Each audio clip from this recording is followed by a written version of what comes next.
Welcome to the Team Engagement Podcast, where leaders of teams share their insights. We discuss 6 questions in 9 minutes because leaders know how to be concise.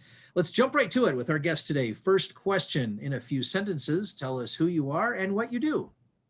Sure. My name is Erin Michelson. I'm founder and CEO of the company Summery. We are a lead qualification engine for the social sector. We use behavioral science and AI technology with 2 applications. The first is the KIND quiz, which measures individual values like empathy, agility, innovation. And the second is the Net Culture Score, which measures organizational culture and individual stakeholder values and the alignment between the 2. We work in philanthropy. Some of our biggest clients are the Gates Foundation, corporate CSR programs with companies like NASDAQ and Salesforce, and education as well with the community college system here in California. Wow, what a great business. I love what you're doing with that, especially with your work with the nonprofit friends. So that's great. Well, question number 2, what's the best thing about working with a team? For me, it's collaboration. We work with the individuals. Our teammates are top professionals in their field. So we work with computer and data scientists, behavioral scientists, deep learning experts, and engineers. And then we have top of the line technology sales experts, client success, sales, marketing, branding. So I love our team. Like I said, it's great to work with individuals who are top notch, the most talented, and the fact that they choose to work with Summery is a great honor. We are a social impact company, and I think that's one of the greatest draws. We've actually started something called the Work in Progress Call several months ago, where we bring the entire team together. So we have a cross-disciplinary conversation where everybody gets to present what they're working on, and we get a ton of great brainstorming ideas from that. Oh, that's great. I love it. I love to hear when companies are spending some time allowing the people to just get together and brainstorm and collaborate. What a great strategy. Well, question number 3. I hear from other leaders of teams that it is a challenge to get team members engaged. Tell me your thoughts. Yeah, I don't think so. I think actually it's very easy to get team members engaged. In fact, this is our very business, right? Is stakeholder engagement. We use what we call, as I said before, the KIND quiz, and it's a 4-minute mobile optimized behavioral science quiz. It asks 18 questions. And at the end, you get a KIND profile, and that actually helps us understand your social impact values as an individual. So for us, we think once we understand what your value profile is, we know how to engage with you, how to communicate with you, how to put you within an optimal team environment, and how to provide you with projects and types of opportunities that are going to make you really shine. So for us, it's all about the science, and there's a way to measure, score, and quantify values. And once you understand that value profile, it gives you something to work with. So that's really great for the individual in terms of the sense of belonging with the organization. It's great for teams in terms of, like I said, high productivity, and it's great for the organization because that's where you get to be the most profitable. That is a fantastic way to tie in an individual's values with what they can accomplish within the company. That is fantastic. Question number 4, what other piece of advice would you offer to leaders of teams? Yeah, to me, the greatest lesson I learned was early on. Actually, we didn't take funding. We are a tech startup. We didn't take funding our first year and decided to go straight to revenue. And what that meant is that we couldn't pay our teammates all that well or at all. For a while, they got an equity stake in the company.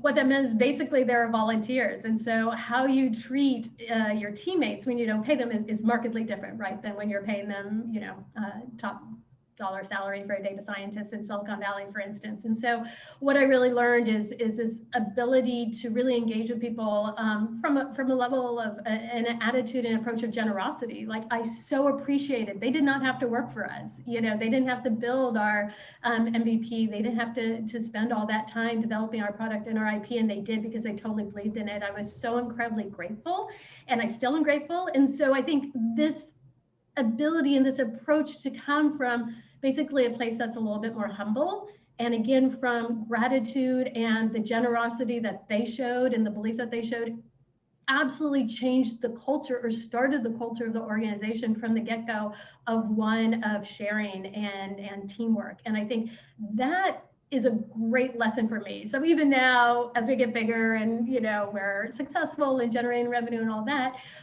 to still have this culture of gratitude and generosity is central to how we communicate with each other, of really appreciating each other's time and each other's work and the respect for one another, and understanding they do not have to be here and they're choosing to be with us and to lend their intellect and their talent. And as a CTO or CEO, I'm incredibly grateful, but everybody really appreciates each other. And I think this is a huge difference with our company. And I think it's a huge difference overall, just in terms of looking at models of culture going forward. And that's one that really works for us.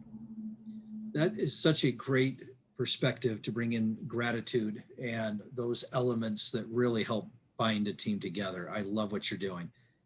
Question number 5, what other successful leaders of teams would you like to recognize that have had a positive influence in your life?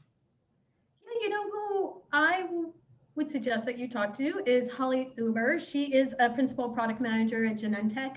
She did some really interesting work around AI and data visibility in the education space. And I think just, her approach, she was originally a teacher, and now she's kind of moved to the tech industry and around ed tech in particular. What she's doing now and moved on to biotech is just super interesting in terms of her own journey and her approach to data. So, again, as an AI driven company with applications, we, as you said, lead with the heart, follow with the data, as the sign says behind me. And so as a data analytic company, how we use data to communicate and visualize data and make data actionable is super exciting. I think she has a pretty good grasp on it.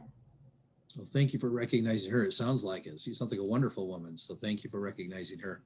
Sure. Last question. Tell us about your first job.